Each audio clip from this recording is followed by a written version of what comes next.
માતાજી હવે પાછળ ફેરો, ઓલો હાથ કેટલો જાય જવો, આ હાથ જવો, આ કેટલો જાય,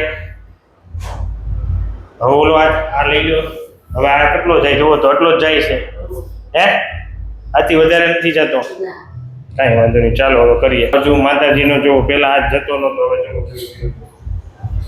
માતાજી માં ઓકે.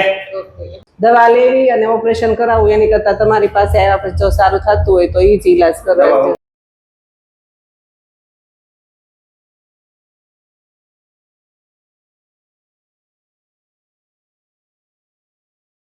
મનીષા માતાજી છે, જેમને પણ ફ્રોઝન શોલ્ડરની ખૂબ તકલીફ છે, તેનો હાથ ઊંચો તો થાય છે પણ પાછળ સરખો નથી જતો. માતાજી કરો ઊંચો હાથ, હવે ઓલો હાથ ઊંચો કરો, જો બંને હાથ ઊંચો થાય છે પણ પાછળ ફેરવો. માતાજી હવે પાછળ ફેરવો, ઓલો હાથ કેટલો જાય જવો, આ હાથ જવો, આ કેટલો જાય, હવે ઓલો હાથ આ લઈ લો, હવે આ કેટલો જાય જવો તો એટલો જ જાય છે હે, આથી વધારે નથી જતો, કાંઈ વાંધો નહીં, ચાલો હવે કરીએ.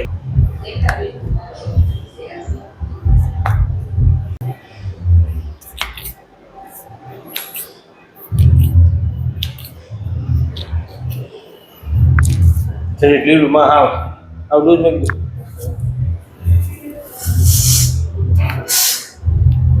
વાહ ભૈયા વાહ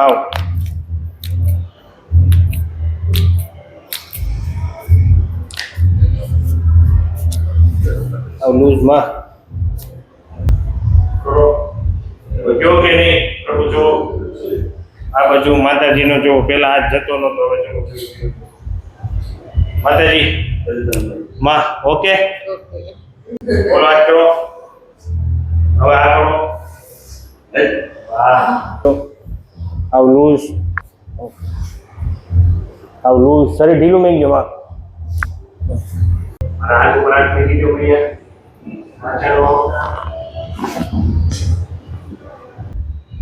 આવ શરીર લૂઝ ઢીલું હો માં, ઓલો શ્વાસ છોડો.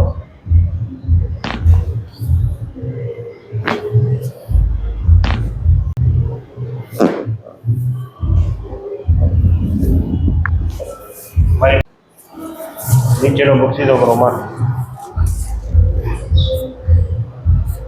જો આ L4 L5 માં હરખું કરીએ માં ઓકે. હજી એક વાર માં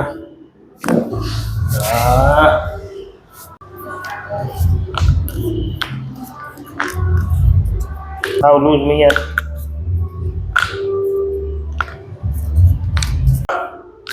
લૂઝ.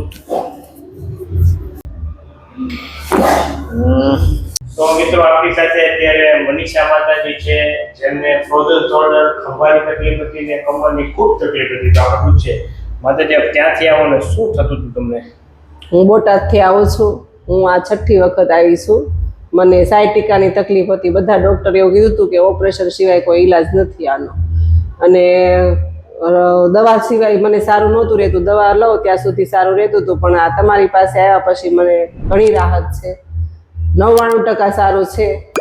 અને તકલીફ ખાલી ચડી જતી પગમાં, 15-20 મિનિટ સુધી ચાલી ન શકું, 15-20 મિનિટ ઊભી ન રહી શકું, અને સુવામાં પણ સુવું એટલે તો પગ ફાટે આખો, તકલીફ થાય, સુવામાં પણ તકલીફ થાય, ઝાઝી વાર બેસાય નહીં. હવે હા રસોઈ બનાવતી હો તો ઊભી રહી શકું છું, બેસી શકું છું, અને ચાલવામાં કિલોમીટર જેટલું ચાલી શકું છું. રેડી. હા, શોલ્ડરમાં ઊંચો હાથ નહોતો થતો, પાછળ નહોતો જતો, હવે રેડી થાય છે. પ્રભુ તમે શું કહેવા માંગશો? કરતા ઘણો ફેરફાર છે. કેવી તકલીફ થતી આમ? એ ઊભી રહેતી તો ખાલી ચડી જતી હતી, અને પગ ઊંચા નીચા કરી દીધી, પ્લેટફોર્મ ઉપર છોડીને રસોઈ બનાવી દીધી. એવું બધું બંધ થઈ ગયું. હવે ઓછું રસોઈ બનાવતા આમ પગ પછાડવો પડે, ખાલી ચડી જાય ને એટલે. હવે એવું નથી થતું? ના, હવે નથી થતું. ઓકે. તો આ વિડીયો YouTube માં મૂકી શકીએ? હા. તમે શું કહેવા માંગશો? તમારી જેવી ના, સારું કામ છે તમારું. દવા લેવી અને ઓપરેશન કરાવવું એની કરતા તમારી પાસે આવ્યા પછી જો સારું થતું હોય તો એ જ ઈલાજ કરાવજો, દવા વગર. દવા વગર. હા. ખૂબ આભાર.